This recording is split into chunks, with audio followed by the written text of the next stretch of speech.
Hello, everybody, and welcome to another edition of our Community Access. This week, we went to the Oxford Farmers Market. Then, we checked on the Pollyant Trail. And finally, George from Mojo's Garden Center. All today on our Community Access.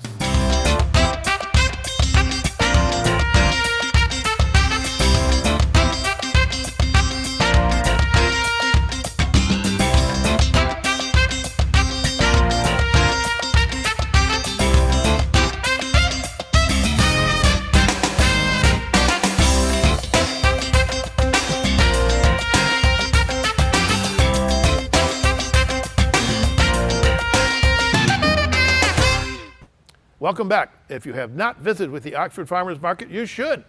Let's Terry take you a short visit at the Oxford Farmers Market. Terry?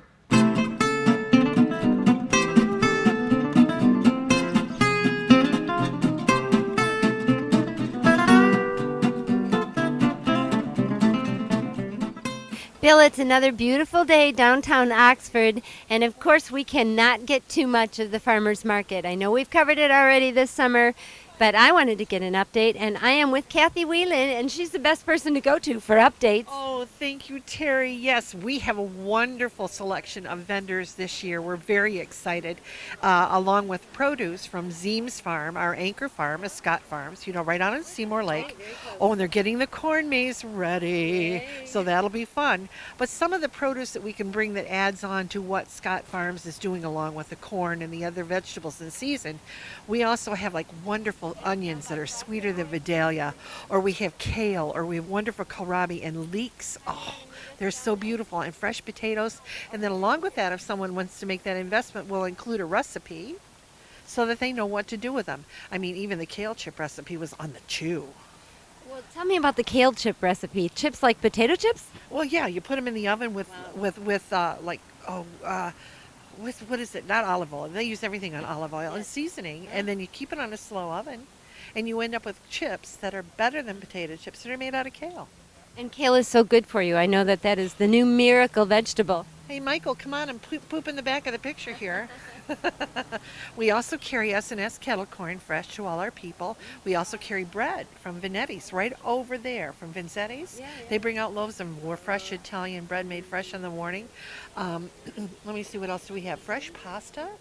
We have fresh pasta from Carla's Pasta in Chesterfield Township. Come on and get your face in the picture, Michael. And then we've got wonderful Bev's pasties. We are the only ones that carry Bev's pasties. Oh, tell me about those. Oh. They are so good, and she makes beef, chicken, or lamb, and then she also makes a fruit pasty. It kind of tastes like a cherry pie or an apple pie, so you can taste how the crust is not made out of lard. The health department says she's the best in the state. Oh, and our bee-man, Tommy, just won the Genesee County Fair #1 honey person. First prize. And also we're carrying a wonderful product with gluten-free for those people that are looking for gluten-free breads and cookies and things.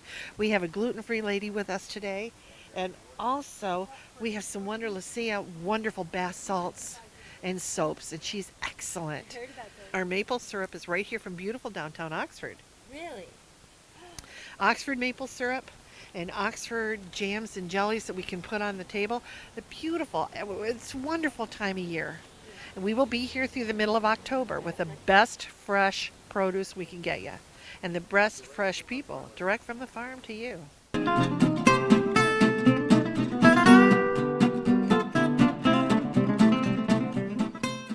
Bill, I'm still wandering around the market, and I have a new face in town. This is Darlene Haroff. Darlene, tell us a bit about your product. Hi, all my products are gluten-free, and I use organic grain. And the whole thing is not organic, but I try to stick with the better quality products. And my daughter was celiac, and we experimented, and we came up with some good recipes. So we thought we'd share them. Now, talk a little bit about the celiac and why it's so important that your product is gluten-free. My daughter wasn't growing properly, so the doctors did some different tests on her and found out that she could not have the wheat, rye, or barley grains because they have gluten in them, and the gluten causes her body not to digest her food properly, and then she would not grow. And so that must have been quite an ordeal for you to try to figure out what has gluten in it and what doesn't? Yes, but we did a blood test and they told us what kind of grains that she could have and what kind of grains she could not have. And so your product is all baked goods, right? Yes. I use organic rice. I use organic millet, tapioca, a little bit of potato starch, not much. But those are my basic grains that I use. And that's how is that like a flour substance? That's how you replace the wheat flour or the regular flours? Yes, I take them and I mill my own flour fresh in my house. And then I make up my concoctions for the various recipes and they turn out. So they're really good. And so when people come down to the farmer's market, what kind of things will they find at your table? They'll find buttermilk biscuits usually, and strawberry scones, and butternut squash muffins, and chocolate chip cookies with walnuts and some without, and sometimes banana bread. That's quite an array. And are you here every Saturday? Yes, we plan to be here every Saturday and Thursdays.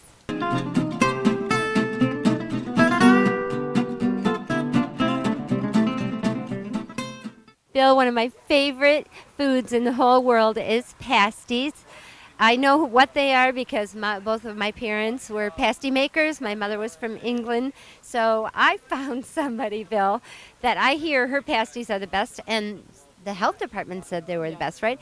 This is Bev. Bev, tell me about your pasties. Okay, I acquired the taste for them when I was really young. I think my mom and dad used to go to this one bar that that had them, and my dad brought them home for me, and so I acquired a taste for them. So we had a pizzeria and a bakery a while ago, and that's where when I started making them, about 15 years ago. So I've been making them ever since, but now I'm legal in this area. Nice. So I enjoy doing it. I have fruit ones, and people always say, "Oh, fruit," because they're not used to that. But mine is like a pie crust dough, so it makes it a little more that I can do either with. Dessert too, yes. Okay, so you have not just a beef pasty, you have several different kinds? Right. I have beef, chicken, and lamb, and my lamb has fresh garlic in it, fresh mint. I put some sage in it, some portobello mushrooms. And of course, the basis for all of them is carrot, potato, onion, and rutabaga, because Yes, rutabaga ma'am. rutabaga is what makes the flavor. You know, the rounds it off. Yes. And I get my husband cutting, so he cuts everything up really fine. Good guy. Yeah, he does, and he's always threatening to quit on me, but he keeps on going. If he quit, he wouldn't get any of your I good wouldn't, pasties, right? But I wouldn't get anything done because he really is a big help to me. So. That's a lot of work. And then that's the thing, pasties are a lot of work. And do you know the original history of them? Oh yes, from up north, and the miners used to take them because they could keep them hot for such a long time, and they had a good round meal when they were on their lunch hour or whatever. Take them in their little tin pails and kept them warm. So. And so now you're selling them at the farmers market on Saturdays. Is there any other way that we can get a hold of them? There's a phone number on the back of the pasty. The Elks Club in Leonard, which is on Pond Road, is allowing me to use their kitchen. So they're helping me out in that way, and I help them out too because they're kind of a new business there. They're from Rochester, and they're trying to get more in our area, so that helps them too. So. But my phone number's there. If you need any, just give me a call. And we can put your phone number at the bottom of the screen? Yes, you can. You can. And is that any time we can, if we have a craving for a pasty? I think I was telling you before we went on air, I had a craving last night for a pasty. Unfortunately, I got a bad one. I need a few days ahead of time to know, but if you order them like on a Friday, I can get them to you usually the next week because I don't make just one or two. You have to make a dozen. If you're going to go through the whole thing, you just got to make enough that, it's going to make a difference. So. And these are your own recipes? Yeah, kind of. It's not a whole lot you could do. Right, yep, a little from here and there. So my chicken ones have ground chicken breast in it. And I use little garlic in it. But like I said, the basic carrot, potato, onion, and rutabaga, And the beef ones has the same thing. The lamb one are a little different. They have fresh garlic in it. Fresh mint and portobello mushrooms and carrot, potato, and onion and rutabaga, and a little bit of sage, kind of rounds it out. So. Okay, so answer the age-old question: ketchup or gravy? Oh, You know what? Both, because the beef ones I love ketchup. Yes, Okay. I do too. The chicken ones I like a little gravy on it. The lamb ones I don't know. You know, I've heard about sour cream on the pasties before, so maybe if you put sour cream on the lamb ones with a little cucumber, Could be, could be very tasty. start a business There here. you go. Bill, I'm going to eat some of her pasties, and I don't want to do that on camera, but I encourage everybody to come down and try Bev's pasties. Thank you. Good stuff at the farmers market in Oxford. Next up, we checked on the Pollyant Trail. Once again, it's our reporter, Terry Stiles. Hi, Bill. Had a great time at Farmers Market this morning, Saturday morning, and I ran into Lois Golden, and this is a good time to introduce her to the community, although I'm sure your face is pretty familiar. Lois is the interim Pollyant Trail manager, and that is till someone is found, correct? You want to talk a little bit about that? Yes, the council, the Pollyant Trail Management Council, which manages the the Oakland section. There is a Lapeer section, and they formed a subcommittee who's they're reviewing resumes and cover letters right now. The deadline to submit for a trail manager position is August 30th, so you still have time if you're watching this in a timely manner. And look, it's a great job, and I encourage people to put in for this because there's very few opportunities to use computer skills and web update skills, PR, representing the community at events, doing things like this right now, and then also being out in the good old outdoors and smelling the fresh air and having fun doing it. So I encourage people to apply. I served as trail manager back 2004 to 2006, and it was a wonderful experience for me. I know you haven't been in this position again in a while, and it's been a couple weeks, but what is happening with the trail? Is there anything new going on? Lots of new things, and most of which happened before I came on board. I've only been on board since mid-July, but I wanted to alert everybody. One of our biggest requests is requests for our trail maps, and we've got a new one, and it actually has part of the Lapeer section on there. And another important feature, and you can find this on our website, pollyanttrailway.org. We had to add the way because there's another Pollyant Trail somewhere in the U.S. But another question that we get all the time is, how do I connect from the Paint Creek to the Pollyant? That's a big thing, one of the top questions. So look for that map, and then I also added quite a few other maps, the Orion safety path connections. That'll be tremendously useful. There's links to other maps there. And then also I just posted the recently adopted master recreation plan that the council adopted back in April. And that has all kinds of great historical information, community information. It would be a good tool for businesses to use to promote, hey, come here, lease our space because we've got all these wonderful things here. And it focuses on the 5 communities that belong to the Pollyant Trail Management Council. And let's see, what else? Another big question that we have is trail courtesy. And that's something very important. People need to know horses are allowed. They're generally not found in this section. They'd prefer to be on the north side. And there's also a separate pathway. Yes, they like the Addison area with that. It's more conducive for the equestrians. But everyone yields to horses because horses are unpredictable. And cyclists should yield to all. And of course, pass on the left and give a warning. A little bell, it works amazing, or on your left, and it alerts people because a lot of times people have children in tow, and they have. The worst thing is to have your music in your ears, and you can't hear someone approaching. So be safe out there, and also please pick up after yourself. I know, especially in the downtown area, the trash bins fill up very quickly, and the council's trying to be responsible with money, and so there's not always unlimited staff to. So take it with you. Just remember. And if you are interested in adopting a section of the trail, if you have a scout troop or maybe a junior in high school looking for some credit for college. It worked for my daughter. She got 2 full scholarships because by doing this community service. And I believe you got a shot of our Adopt a Trail sign. And there's a process, and that information is also on our website. And it's a great way to pitch in. This is a long section of trail. It's 16.2 miles. 12.2 belongs to the management, or the DNR rather, and managed by the Pollyant Trail Council.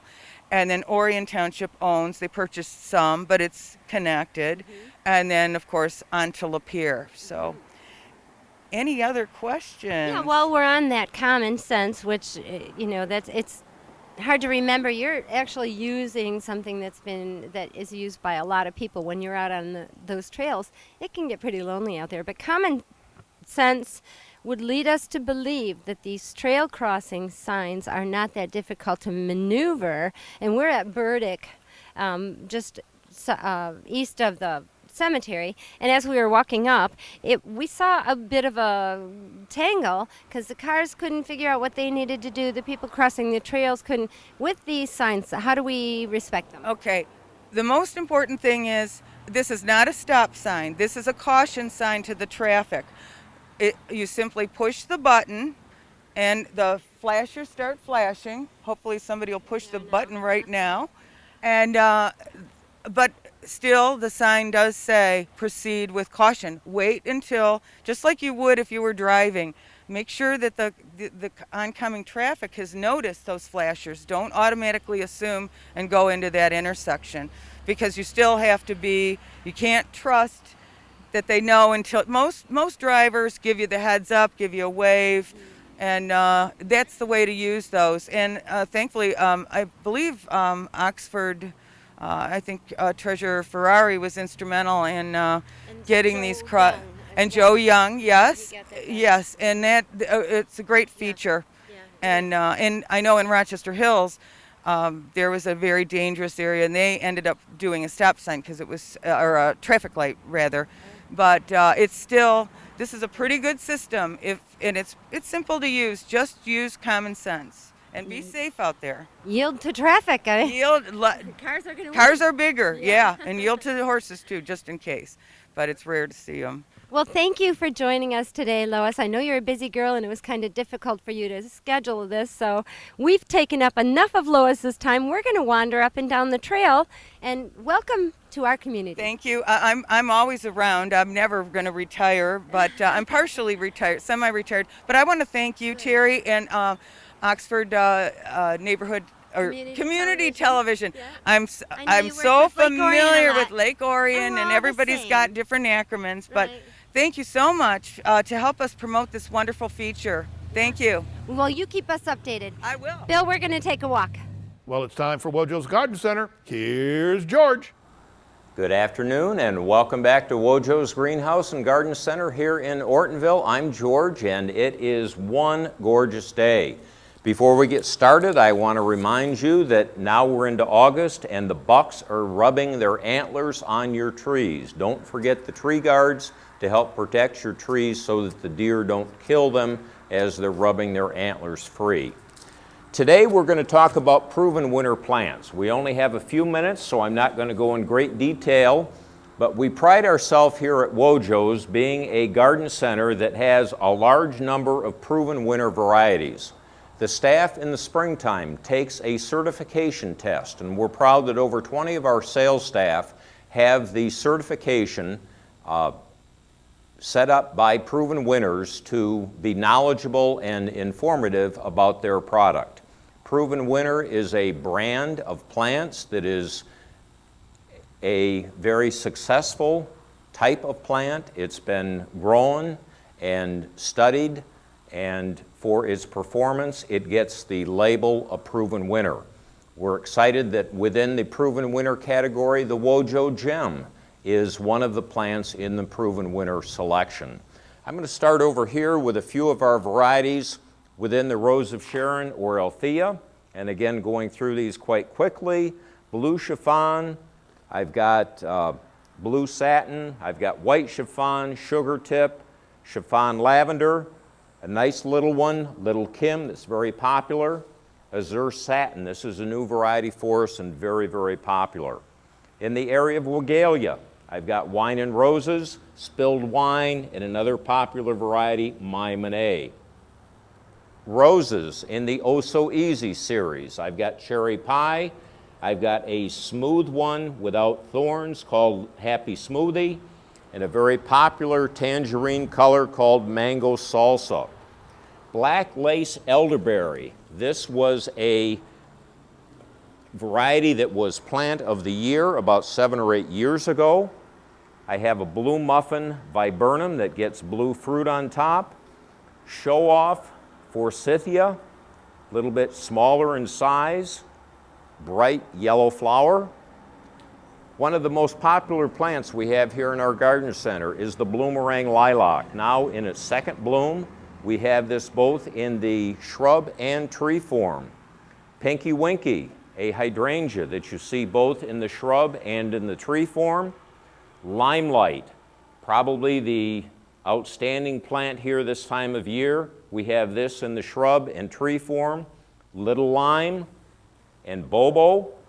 In the 9-bark grouping, we have Summer Wine, Little Henry Sweetspire for the shade, a couple holly varieties, Castle Wall and Castle Spire, Emerald and Gold Euonymus, a form of hydrangea, big leaf hydrangea called Let's Dance. Incredible, we talked about this a couple weeks ago. This is the proven winter variety of Annabelle. Here we have Spring Grove Arborvitae. This, in many cases, is deer resistant, but occasionally if the deer are hungry, they will eat it, but most times they don't. Over here in our perennial offering, we have a nice selection of butterfly bushes, inspired pink, inspired white, lo and behold blue chip. I have some Bluebeard Spirea. This is called Petite Blue. Over here I have Little Miss Sunshine with the golden leaf. We have several varieties of hibiscus. This one is out of flower, but it is one that goes by the name Cranberry Crunch. When this was flowering earlier, a very bright, bright flower. Several varieties of hibiscus over here. Back on our cart, you see some of the ornamental grasses, the daisy, several varieties of sedum. I mentioned the dianthus here as a part of our offerings for proven winners. We also have proven winners in our annual selection inside, and we'll show that at another time, but we're very proud of our staff here with its certification and the offering that we provide in the proven winner category. See you next time.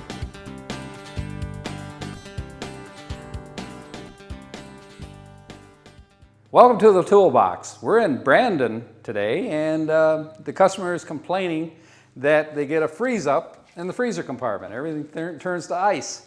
So there's a couple of things that could cause that. And the first thing we're going to check is the defrost timer. And that's located in the fresh food compartment here. And in order to do that, we're going to, first of all, on a side-by-side, it's going to be in the top. Now, depending on what type of refrigerator you have, it could be also located down here. It could be in the back at the very bottom. But it has the ability, once we take this apart, to advance the timer, and we'll see if the fans kick on. If they kick on, then the thermostat or the defrost timer is working fine. That then will lead us to another possible scenario. So let me plug it in. Okay, I hear the fan running and the compressor is running, but we want to make sure that the defrost timer is working. We can advance this, hopefully with my finger here. You can hear it click, click, click possibly. We will come to a spot where it'll shut the fans off. We did. So that is a mechanical timer, and it will come to that spot and go into defrost cycle at that point. The compressor will shut off, and it'll sense through the thermostat, defrost thermostat, as to it sends a message to the control to shut it down. So we're going to now unplug it. We know that's fine, and we're going to start taking this apart, and we're going to look at the defrost thermostat. Okay, now, first thing we have to do is take all these shelves out. And they come out quite easily. They're clipped in here, so you got to pop them on the side and then just pull them out likewise. And we'll stack them on the bottom. So the bottom one goes in the top. The last one we put in is going to be on the bottom. Okay. Next thing we do is we're going to remove this plate from the top, which houses the light also. I don't know if you can see that. And then we have some screws that we have to take this back off. So this will take me a few minutes. Okay, we have all the racks out. We've unscrewed all the mounts. We're going to pull this back panel off, and it has a couple of seals on it. There, we got it off. We'll just set that over here. Now, that's a condenser coil that you're looking at down there. I don't know if you can see it from here, but this has a sensor on it, which is right here, which I'm going to pop off. You can't see very well from where I'm at. I'm going to pop this off. There. Disconnect this harness down here, and there's a couple of screws for the heater. Okay, we got one of the heaters off. Okay, this is the heater, and this is the defrost sensor inside, the thermostat. This is what it looks like. And that's clipped to the condenser coil, which is this big guy right here. It happens to be aluminum in this particular machine. Some machines, they have copper, but those are the older units. This actually isn't as old as the customer thought it was. The other thing I want to point out is that this refrigerator is in the garage. And as a rule, you don't normally want to put a refrigerator in a garage because winter wreaks havoc, with it. And the reason being that there's oil with the refrigerant, and it flows through the system when the compressor kicks on, and that oil gets pretty thick, as you'll know in your car. And so in the winter months, you could very easily blow a compressor. That's why there are companies, General Electric, Whirlpool, and Maytag and others, that make a heating unit for a unit if you're going to keep it in the garage. And it's a kit that ties into the electrical in the back. So anyway, so this guy here, we just took him out. And the reason why we took him out, there's a good reason. Look at these burned off little critters. So it had a short at some point, and probably because of this unit here, it shorted out the rest of the wiring. So it did burn this out. This had to be replaced. We do have another kit that we're going to be putting in just a moment. This is the heater, and notice how charred that is inside. So definitely need to be replaced. I would replace this regardless because you can see the terminals are charred pretty badly. Okay, this guy is an ohm meter, and you can see the meter. If I connect these two, normally when this is really bad, it won't make a connection. But you can see that actually the needle moves. So this heater is workable, but because of the damage done to it, in other words, the terminal point here and internal to the coil itself, I would not put this back in your refrigerator. I would replace it with a new unit. So that's what we'll do next. Okay, we've got that all apart. These are the wires we're interested in right here. That's going to connect to the heater. And right now I have to strip the wire, roughly about a quarter of an inch or so in. So we have copper.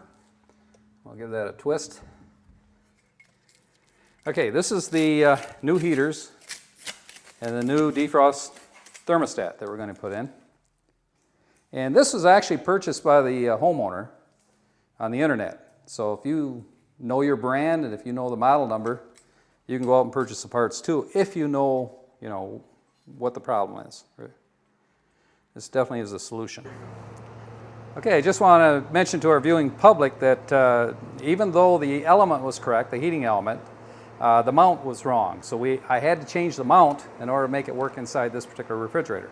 Other than that, everything was identical, the same. As you can see, this has a spring inside of it. It's connected to these ends, and of course, during the defrost cycle, this spring heats up and causes the condensing coils to evaporate into the drain that you can see on the bottom. Should work pretty well now. Everything seems to check out. So that's it, Bill. Back to you. Well, that's all the time for this week. We hope you enjoyed our program. So, for our reporter and editor Terry Stiles, I'm Bill Service, and you have a great, great day.